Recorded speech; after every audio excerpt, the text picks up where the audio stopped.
talked a lot on the show about how excessive phone use and screen time can be addictive and can lead to shortened attention spans. But interestingly, experts say that overstimulation we experience from constantly scrolling can also have a negative impact on our nervous system, really creating prolonged feelings of high stress and unease. Well, Dr. Leah Kroll joins us now, and she's a neurologist and a healthy lifestyle expert. Let's first just talk about the effects, Dr. Kroll. What does dysregulation do to our nervous system? So our nervous system basically has two gears. The sympathetic nervous system is the gas pedal. This is your fight or flight mode, gets your heart rate up, gets you ready for action. Then there's the parasympathetic nervous system, and that's your rest and restore mode. It's the brake. So it slows down the heart rate, promotes sleep, healthy digestion, allows the body and the brain to recover. When you have a dysregulated nervous system, you're not shifting between those two gears very well, and so you're sort of stuck in the high gear with the engine revving all the time, and it's harder to access that parasympathetic nervous system. What is it about phones and scrolling and social media that keep us in that revved up mode? There's so many different factors at play here. The first is the stress of constant notifications and alerts. Basically, what happens is every little ping on your phone gives you a tiny hit of dopamine, leaves you on the edge, wanting more. You can never really relax and recover your focus and your mood. Then we have a doom scrolling loop, as I like to call it, where the brain is wired to focus on bad stuff. That's why clickbait works, right? But the problem is the more time you spend engaging with that kind of content that can be disturbing, the higher your cortisol, your stress hormone is going to be.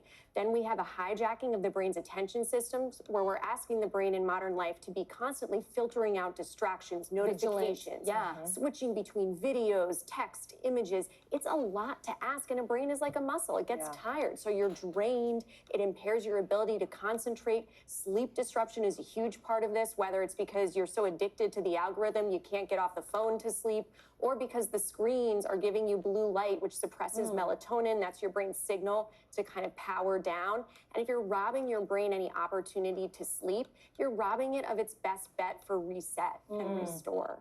And then isolation. The more time you're in front of a screen, the less time you're in front of another human being. So true. Wow. You're talking about concentration and isolation and your sleep, but how do you actually triage and determine what of this is related to my screen? What of this is just a regular part of adulting? And what are the signs that you've reached a threshold that really should be concerning?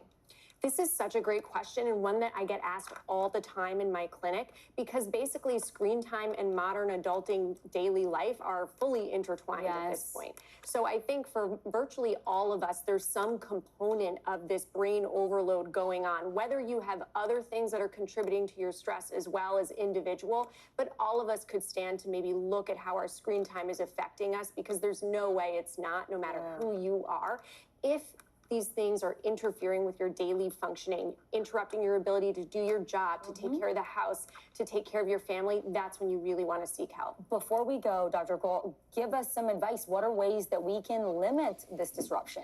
Exercise, setting boundaries with screen time, as hard as that is. That means, you know, taking a break before bedtime, being mindful about when you can be off the phone, prioritizing spending time outside and with others, doing mindfulness work, breathing exercises are great for this. And brain health basics really help here. Healthy diet, nutrition, sleep. Turn off the notification. That's what I do. All right, Dr. Leah Kroll, we really appreciate it. That was awesome. Thank you so much. And stay right here.